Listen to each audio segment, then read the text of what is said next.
السلام علیکم، میں ہوں عدنان جواد۔ ہر سال جب بھی 14 اگست آتا ہے، ہماری نوجوان نسل، ہمارے بوڑھے، ہمارے بچے، ہماری عورتیں، ہر کوئی جشن آزادی جوش و خروش سے مناتا ہوا نظر آتا ہے، اور منانی بھی چاہیے ہمیں۔ لیکن ہماری قوم کی اکثریت کو اس بات کا علم ہی نہیں ہے کہ ہم جشن آزادی کیوں مناتے ہیں، ہمیں کس سے آزادی ملی تھی۔ حتیٰ کہ اگر میں یہ کہوں کہ ہماری 80% آبادی کو اس بات کا علم نہیں ہے کہ ہمیں انگریزوں سے آزادی ملی تھی، تو شاید میری بات غلط نہ ہو۔ آج میں اس تاریخ کو ذکر کرنے لگا ہوں جس تاریخ کو ہماری نوجوان نسل کو بتانا بے حد ضروری ہے،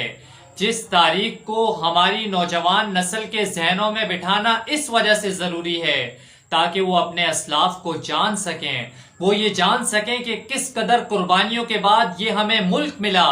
کس قدر قربانیوں کے بعد آج ہم پاکستان کے اندر سکون دہ زندگی گزار رہے ہیں۔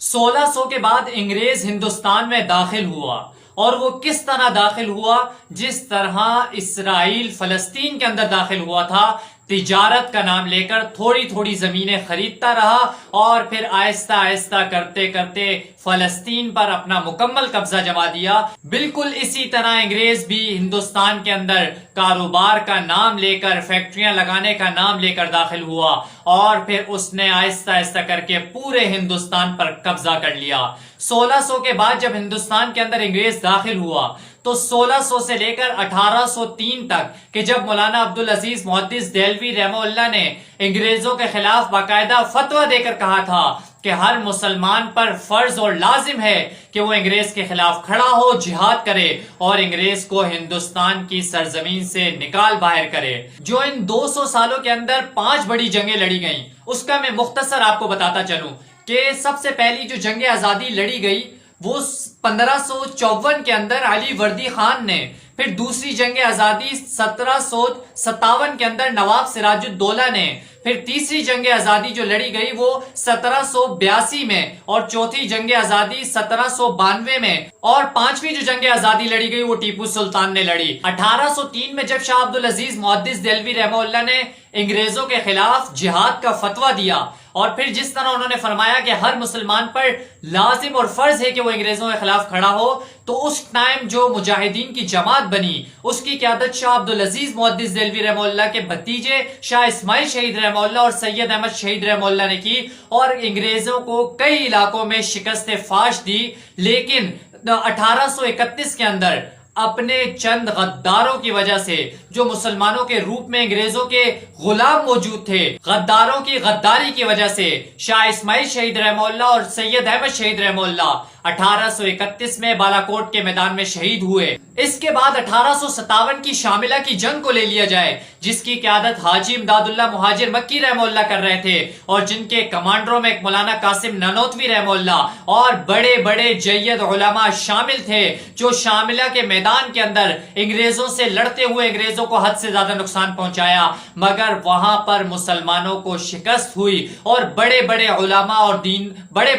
اس کے اندر شہید ہوئے۔ جب مسلمانوں کو 1857 کے اندر شکست ہو گئی تو پھر ہمارے علماء مولانا قاسم نانوتوی رحمہ اللہ اور حاجی امداد اللہ مہاجر مکی رحمہ اللہ اور دوسرے بڑے بڑے علماء اس فکر کے اندر لگ گئے کہ کہیں ایسا نہ ہو کہ اب ہندوستان کے اندر سے اسلام کو خطرہ لاحق ہو جائے، اس ہندوستان کے اندر سے دین کو مٹا دیا جائے، ختم کر دیا جائے۔ اس وجہ سے ایک ایسا ادارہ قائم کیا جائے، ایک ایسا مدرسہ بنایا جائے جہاں سے باقاعدہ لوگوں کی ذہن سازی کر کے انگریزوں کے خلاف ان کو کھڑا کیا جائے۔ تو پھر مولانا قاسم نانوتوی رحمہ اللہ نے 1867 کے اندر قصبہ دیوبند کے اندر دارالعلوم دیوبند کی بنیاد رکھی، اور اس مدرسے کی بنیاد رکھنی تھی کہ پھر اس مدرسے سے نکلنے والے طلباء نے، پھر اس مدرسے سے نکلنے والے علماء نے ہندوستان کے اندر وہ حالت انگریزوں کی کہ تاریخ کے سنہرے الفاظوں میں یہ لکھا ہوا ہے۔ دارالعلوم دیوبند کے سب سے پہلے طالب علم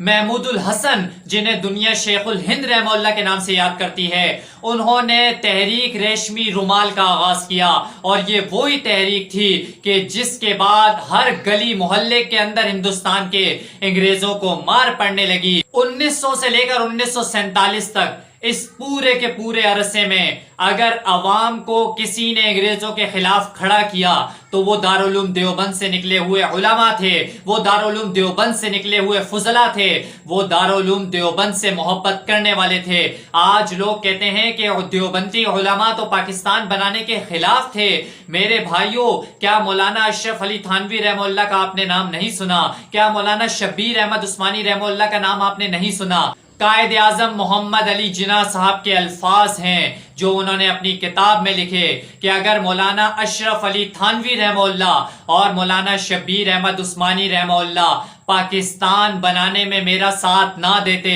تو میں کبھی پاکستان نہیں بنا سکتا تھا۔ مولانا اشرف علی تھانوی رحمہ اللہ تو وہ تھے کہ جب قائد اعظم محمد علی جناح انگلینڈ سے وکالت کی ڈگری حاصل کر کے ہندوستان آئے تھے تو انہیں شیروانی اور جناح کیپ پہنانے والے مولانا اشرف علی تھانوی رحمہ اللہ تھے۔ صرف بات یہیں تک نہیں بلکہ مولانا اشرف علی تھانوی رحمہ اللہ اس وقت انفرادی طور پر لوگوں کی ذہن سازی کیا کرتے تھے جب سیکولر ذہن کے لوگ اور آج کے موجودہ سیکولر پاکستان کو کھا جانے والے، پاکستان کو لوٹ لینے والوں کے آباء و اجداد جب راتوں کو شباب اور شراب کی محفلوں میں مگن ہوا کرتے تھے، تب مولانا اشرف علی تھانوی رحمہ اللہ اپنے رفقا کے ساتھ انفرادی طور پر لوگوں کو گھروں میں بلا کر، مساجد میں بلا کر پاکستان بنانے کے لیے ان کی ذہن سازی کیا کرتے تھے، انہیں تیار کیا کرتے تھے۔ جب سیکولر ذہن کے لوگ اور آج کے موجودہ سیکولر پاکستان کو کھا جانے والے، پاکستان کو لوٹ لینے والوں کے آباء و اجداد جب راتوں کو شباب اور شراب کی محفلوں میں مگن ہوا کرتے تھے، تب مولانا اشرف علی تھانوی رحمہ اللہ اپنے رفقا کے ساتھ انفرادی طور پر لوگوں کو گھروں میں بلا کر، مساجد میں بلا کر پاکستان بنانے کے لیے ان کی ذہن سازی کیا کرتے تھے، انہیں تیار کیا کرتے تھے۔ اور یہی وجوہات تھیں کہ پھر قائد اعظم محمد علی جناح نے اپنی وصیت نامے میں لکھا تھا کہ میرا جنازہ مولانا شبیر احمد عثمانی رحمہ اللہ پڑھائیں۔ اور جب پاکستان بن گیا 1947 میں تو پاکستان کا پرچم سب سے پہلے لہرانے کے لیے مولانا شبیر احمد عثمانی رحمہ اللہ کو کراچی کے اندر اور پھر بنگلہ دیش کے اندر مولانا ظفر احمد عثمانی رحمہ اللہ کو منتخب کیا گیا اور انہوں نے سب سے پہلے پاکستان کا جھنڈا لہرایا۔ اگر ان علماء کی قربانیاں نہ ہوتی، اگر یہ علماء پاکستان بنانے کے لیے لوگوں کی ذہن سازی نہ کرتے تو کبھی بھی قائد اعظم محمد علی جناح اتنے بڑے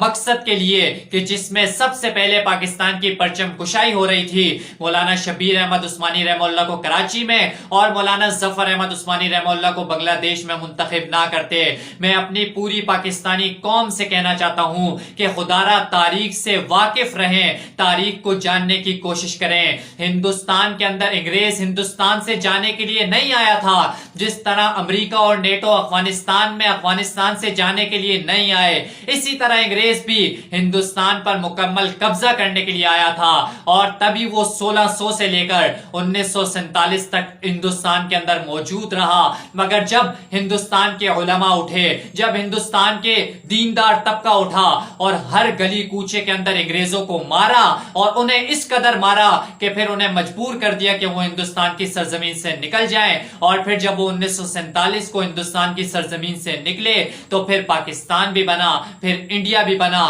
اور دونوں ملک ایک ہی دن وجود میں آئے۔ تو سوچنے کی بات یہ ہے کہ پاکستان بنانے میں جس قدر قربانیاں، بلکہ تمام قربانیاں علماء نے دی، دیندار لوگوں نے دی۔ آج میں دکھ سے کہہ رہا ہوں کہ پاکستان کے اندر اگر مظلوم کسی کو سمجھا جاتا ہے تو دیندار اور علماء کو سمجھا جاتا ہے، پاکستان کے اندر اگر جاہل کسی کو سمجھا جاتا ہے تو نعوذ باللہ علماء اور دینداروں کو سمجھا جاتا ہے، پاکستان کے اندر سب سے زیادہ کمتر کسی سمجھا جاتا ہے تو پھر وہ علماء اور دینداروں کو سمجھا جاتا ہے۔ جبکہ سوچنے کی بات یہ ہے کہ جب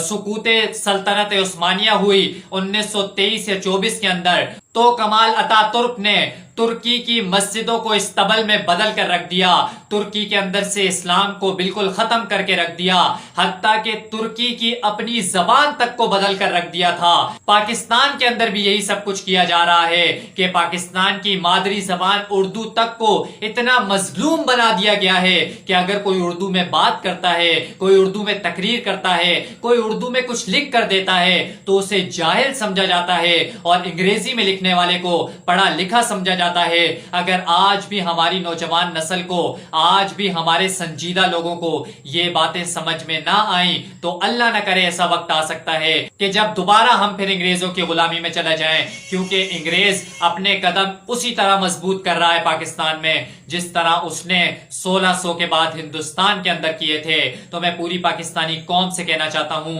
کہ اپنے علماء کی قدر کرنا سیکھیں، اپنے اسلاف کو جاننا سیکھیں، ان کے کارنامے اپنے آنے والی نسل کو بتائیں کہ کس طرح پاکستان بنا، کس طرح ہندوستان کے اندر سے انگریزوں کو کس نے نکالا، کتنی قربانیاں دیں۔ یہ الگ پوری تاریخ ہے کہ جب پاکستان بن رہا تھا تو کس طرح لوگوں نے قربانیاں دی، کس طرح ہماری مائیں بہنوں نے اپنی عزتیں بچانے کے لیے کنووں کے اندر چھلنگیں لگائیں، کس طرح ہندوستان سے انڈیا سے آنے والی ٹرینیں مکمل طور پر لاشوں سے بھری ہوتی تھیں، کس طرح ہمارے نوجوانوں نے پاکستان بنانے کے لیے قربانیاں دیں۔ یہ الگ موضوع ہے، اس پر انشاءاللہ الگ بات کریں گے، مگر پاکستان جن لوگوں نے بنایا، خدا را اپنے ہر بیان میں، اپنی ہر آزادی کے جشن میں انہیں ضرور یاد رکھیں۔ پاکستان زندہ باد۔